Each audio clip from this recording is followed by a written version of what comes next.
And the first speaker is Zuzanna Trafas. I'm very happy to have Zuzanna here because it was only a year ago that Zuzanna joined our Introduction to Machine Learning group. And now she's here presenting her own work, so that's amazing and that's really, really awesome. Zuzanna is an undergraduate student at PUT and also a member of our group and an enthusiast of diving. In the summer, she interned at Open Analytics in Belgium, and today she will be speaking about explainability in AI. This is a very hot topic nowadays, so I'm very happy of having you here, Zuzanna, and the floor is yours. Okay, thank you. So, hello everyone, welcome. I am Zuzanna Trafas. I am a student of Poznań University of Technology and a member of Ghost Academic Lab, like Mateusz said. Today I'd like to tell you a little about explainable AI, and let's start with this mysterious title of this talk, Explaining the Unexplainable. So what does it mean? What is this unexplainable? Well, to understand it, we first need to define what interpretability is. Interpretability is the ability to explain how our model came to a particular outcome based on the inputs. And here we come to a big problem in machine learning, because very accurate models tend to be also complicated, like neural networks, and they tend to be harder to interpret. So here we have this unexplainable, those black box models that are really hard to understand. But is this an issue? Why do we need interpretability at all? So first, we needed to explain the decisions of our models. It may be the most obvious reason, but it's also the most important, because nowadays, artificial intelligence is making decisions on who should be sent to prison, who should be given a loan, or what medication should be prescribed to a patient. So actually, we can see that our lives very often depend on decisions that are made by artificial intelligence. That's why we would like to somehow supervise what it does. And there is no better way to do it than to have some human person give him or her the explanation of why our model thinks that its prediction is correct. And then the human person can make the decision depending on if he agrees with this explanation or if he thinks it's completely wrong.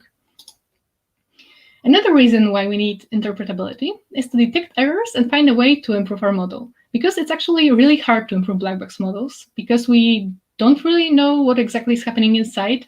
We don't know how they work, so it's hard to understand why our model is making some mistakes. To better visualize this, we can see this example here. Well, let's imagine we trained a classifier to distinguish between a wolf and a husky. It had really good accuracy in the test set. We were quite satisfied with how it worked. But on the slide, we see a misclassified photo where our classifier said that it was a wolf, but it is in fact a husky. So we would like to know why our model made a mistake. It's really hard to understand this, actually, to go through all those matrix convolutions of a neural network and understand why our model makes mistakes. But if we could highlight parts of the picture that were the most important for this prediction with some explainable AI method, we could easily see that we, in fact, didn't build a classifier that distinguishes between a husky and a wolf, but a good snow detector. And why is that? It's because it actually turns out that on almost all photos of wolves in our dataset, there was snow in the background. That's why when our classifier sees a lot of white, he says that it is a wolf. So even though our model had really good accuracy, we can see that it actually wouldn't work in real life. So even though accuracy is a really good metric, we still need to understand how our model works internally to be able to use them and trust them. Another reason why we need interpretability is to avoid bias and discrimination. We can many times replicate discrimination through the data set we feed our model, because our data sets are created many times by people which are discriminating other people, which can lead to very big problems like the one we see here. Here are some headlines of very big scandals of Apple and Amazon when their tools resulted to be biased against women. And actually, if we use interpretable models or some explainable AI methods, we could avoid those scandals easily. If we understand how our model is working, we can make them fair and not discriminating. The last reason why we need interpretability is to justify the decisions of our models.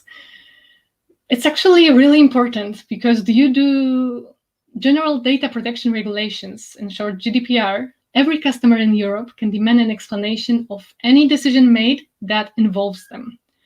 And if we can't provide these explanations and can explain our model decisions, we could face legal consequences. But does it mean that we are limited to the use of only simple but less accurate models that we can explain? Well, actually, no, because it turns out that we can explain the unexplainable with explainable AI methods. But how to do it? Here we see some model-agnostic methods, which means that they can be used to explain any kind of model, from a neural network through SVMs to even simple linear regression. Let's see how they work. First, we can divide them into groups. On the left, we see methods used for feature importance, and on the right, methods used for feature profiles. So first, let's focus on partial dependence profiles. Partial dependence profiles show how the expected value of model prediction behaves as a function of a selected explanatory variable. On the right, we see example. We trained two models on a Titanic dataset, and they tried to predict the survival chance of passengers. The partial dependence profile we see here shows their survival chances as a function of age variable. So first we can see that with increasing age, the survival chances are decreasing. And we can also compare different models. We see how random forest works in comparison to logistic regression here. We can see if some model is overfitting or underfitting. It can give us a lot of information about our model and the problem we are facing. But how can we create partial dependence profiles? So here we see a nice visualization. We first need to define grid along feature. Then we take model predictions at grid points, all points in our data set. We create line per data instance, and then we average those curves to get a PDP profile.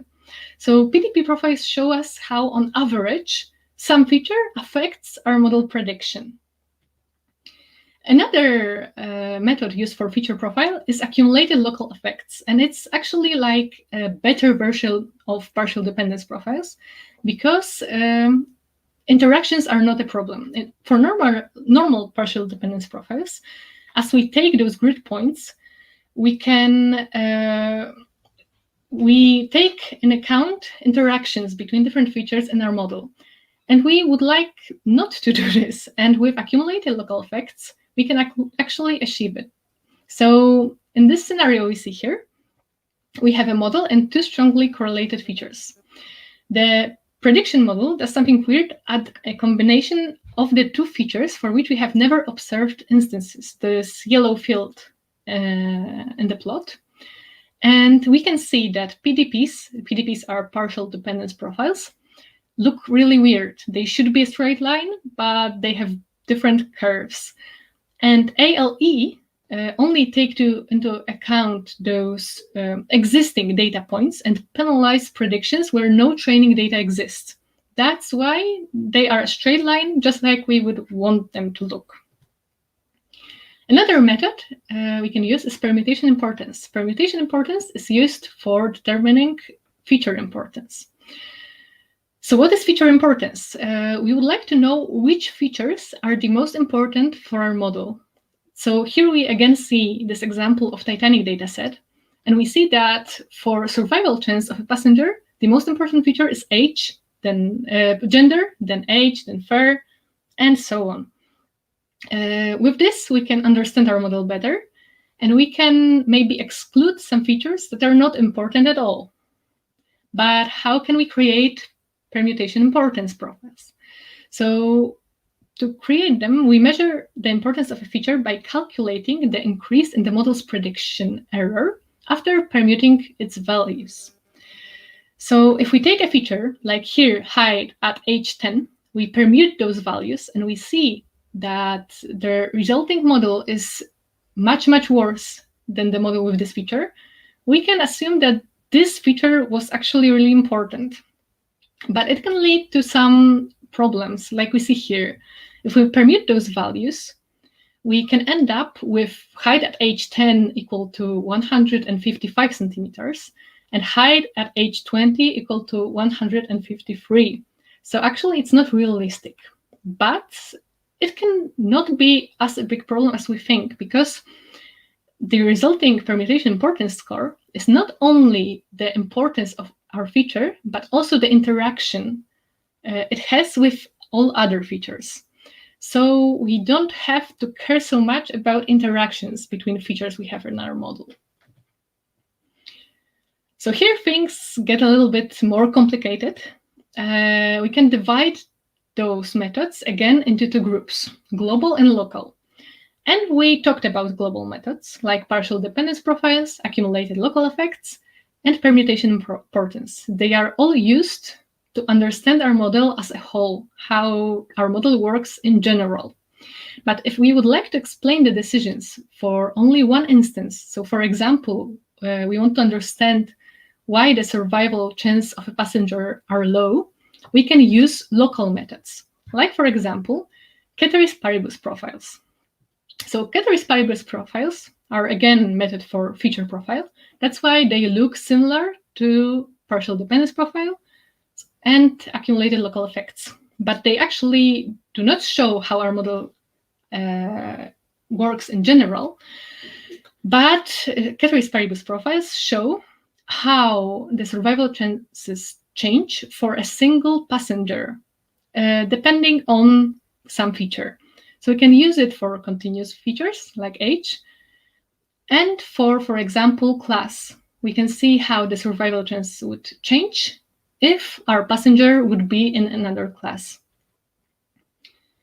The method for local feature importance is LIME, and short of locally interpretable model-agnostic explanations.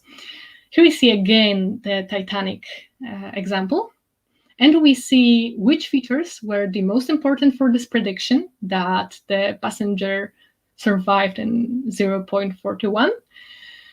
And we see that gender again was the most important, then class, embarked. We can see if the features increased the prediction or decreased it. And actually, LIME is really easy to interpret. But actually, LIME is mostly used for problems where we have very complex models with many, many features. LIME works the best then. So it's used a lot of times for example, text classification, like we see here, where we can highlight words that were the most important for the prediction, or for image classification, where we take some image, we segment it into some superpixels, and we see what superpixels, so those parts of an image that we see here, are the most important for our model.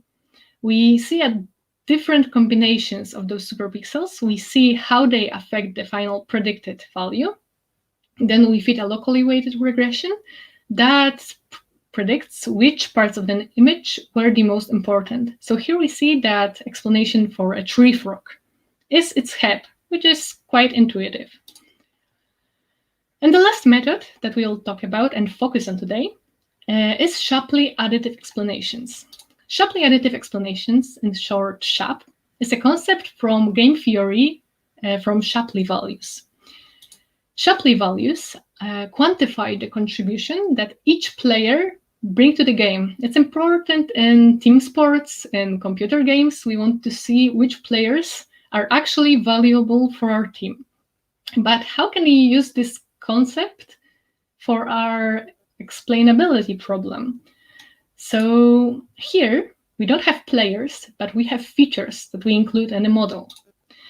And we don't have a game that they play, but we can reproduce the outcome of the model again and again for a single observation, because here we see local explanations for only one single observation.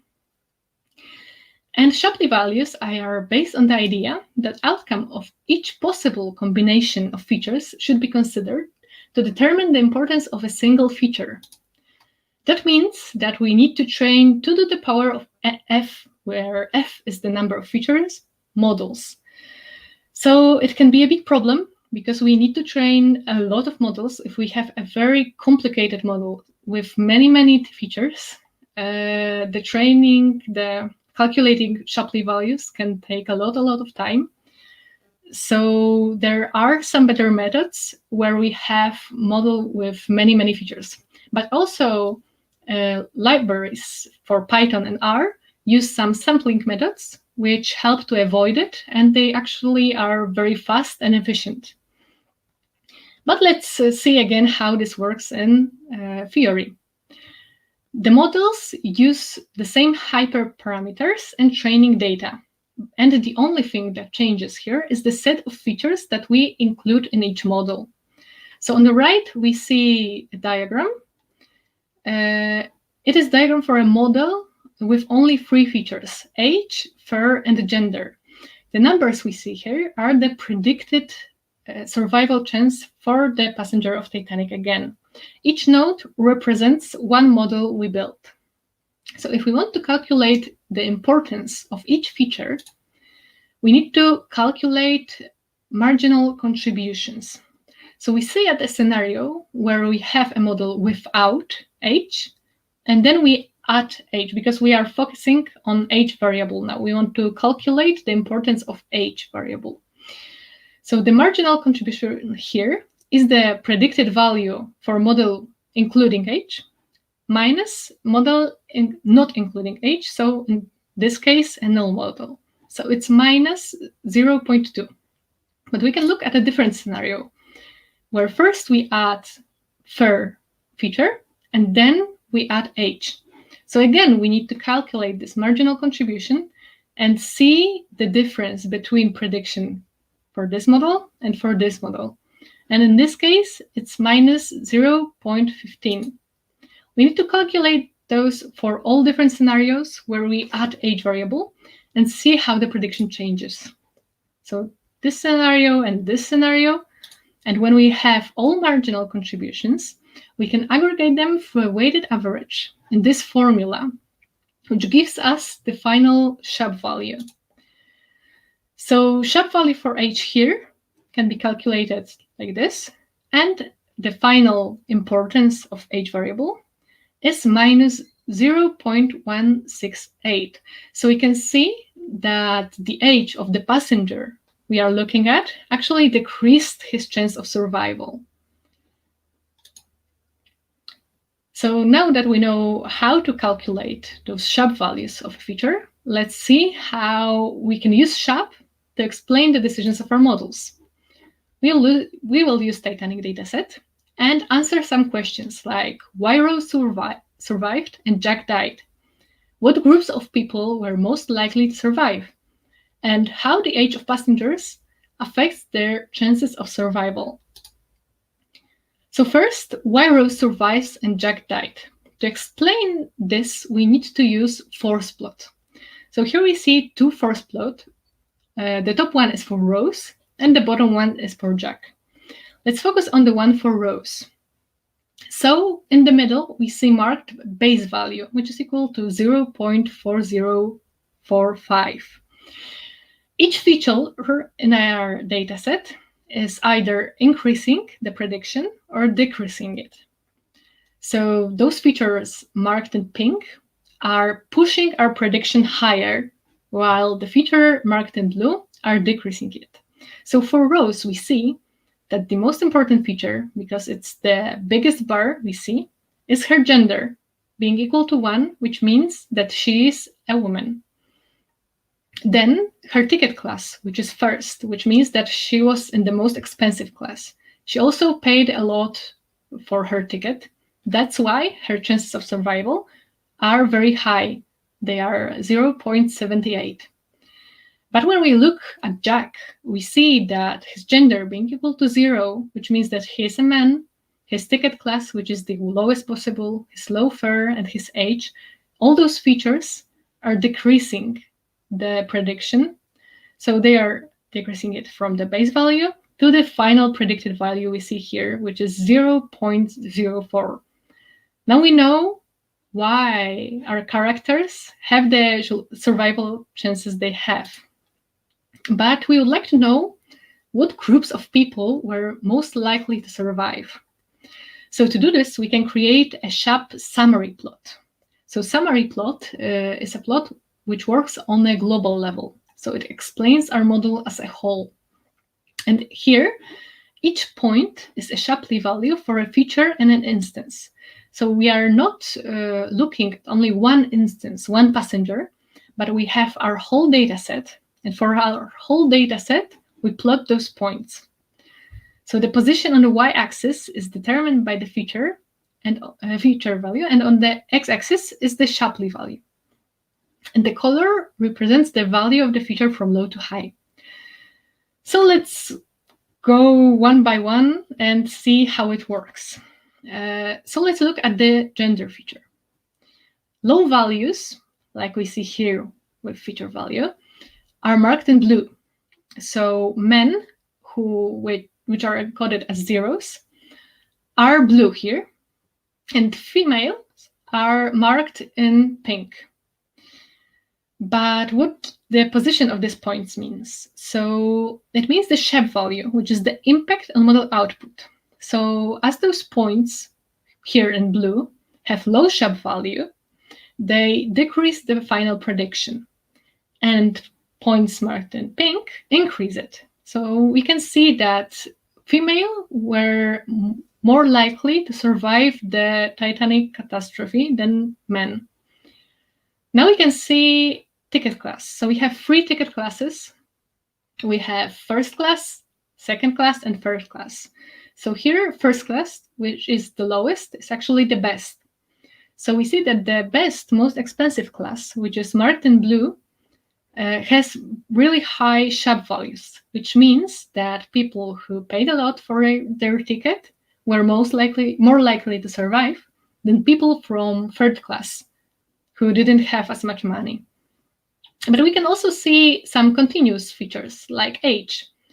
And here we see that high age values have low chance of survival, maybe not low chance of survival, but this feature decreases their chance of survival. And for younger people, age increases the chances of survival. So with this plot, we can see what groups of people were most likely to survive and understand both our model and the problem we are facing and how it works. And one last plot we can create with Shapley values is dependence plot, which can help us answer the question how the age of the passengers affects their chances of survival. So here on the y-axis, we have SHAP values, so impact on the model. And on the x-axis, we have some chosen feature. Here it is age. The color represents the value of another feature, showing interactions between those two features. So here we see again that for small age values, SHAP values are really high. So this feature is important and increases the prediction of our model. But if we have someone old with really high age values, their chances of survival are actually low. From this plot, we can also see that the gender, when the gender is high, so when we are looking at female passengers, the age actually affects the prediction less, because this curve is much more flat than the blue curve for men. So this plot showed us interaction between gender and age, and now we see that when we have a woman, age variable affects our predictions less. So let's sum up what we learned. Interpretability helps us better understand the behavior of our models. With explainable AI methods, we can interpret black box and really complicated models easily. Model-agnostic methods can be used to explain any kind of model, from a neural network to even linear regression. We can use local and global methods for calculating feature importance and plotting feature profiles. Shapley additive explanations use game theory to calculate the importance of each feature. And SHAP values can be used to create many different types of plots and can be used to explain our model thoroughly. So thank you for your attention, and I am waiting for some questions. Thank you, Susanna, for this interesting talk. Okay, so let's start with the questions. My question is about fairness in AI. If you use the explainability, the XI methods you described, and see that your model has a gender or race bias, is it enough to remove the problematic features from your dataset? What about seemingly unproblematic features contributing to unfair decisions? For instance, income might be used to infer race.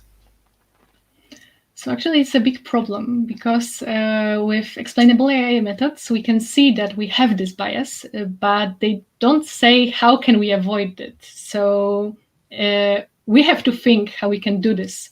And we have to think if our data set has some bias in it or if it has not. And we might want to create a new data set, maybe from some other source, and not only don't use some features that might provoke it, because many times bias is represented in many features, not only those that can be shown by SHAP or LIME or any other method that we use. Okay, thank you. And another question from the audience. Do you think inspecting available SHAP-based graphs gives us enough knowledge to judge whether our model is trustworthy? It is not enough because we have also accuracy. We should use accuracy to test our model to see if it is good, if it is accurate, and if we are sure that our model is good, it is not overfitted or underfitted, then we can use SHAP to understand it better, how it works, understand the problem, and also maybe find different issue with our model. But we shouldn't use SHAP alone. We should use also all the other methods for our model inspection. Thank you. And another question, can we explain even very deep mixed neural networks like LSTM plus convolutional networks plus multi-layer perceptron? So SHAP allows it. It has different types of explainers. It has 3 explainers from tree ensembles, and it also has explainers for neural networks, which actually can be used to explain neural networks. The same goes for LIME. LIME is really good at explaining photos, like those examples that I've shown before with wolves or with frogs. We can highlight those parts of pictures, but it's for problem with image recognition. If we have different problems, we might look into SHAP and SHAP different explainers, which take a lot of time to calculate for complicated models, but the results seem to be good for now. So, yeah, sure, great. Okay, and the last question. Is introducing SHAP analysis into the model development pipeline a good idea? Is it a good idea too? I think nowadays introducing some explainable AI method starts to get more and more important because each phase of model creation is getting less important. We have AutoML, we have different methods, so we don't have to focus so much on model creation, but we need to focus on understanding our model because models are getting more and more complicated. We have SVMs, we have big tree ensembles, we have big neural networks, and it can lead to a lot of problems like those of bias that I talked about. So we should be able to understand our models and explain the decisions they are making. So yes. Sure, thank you very much.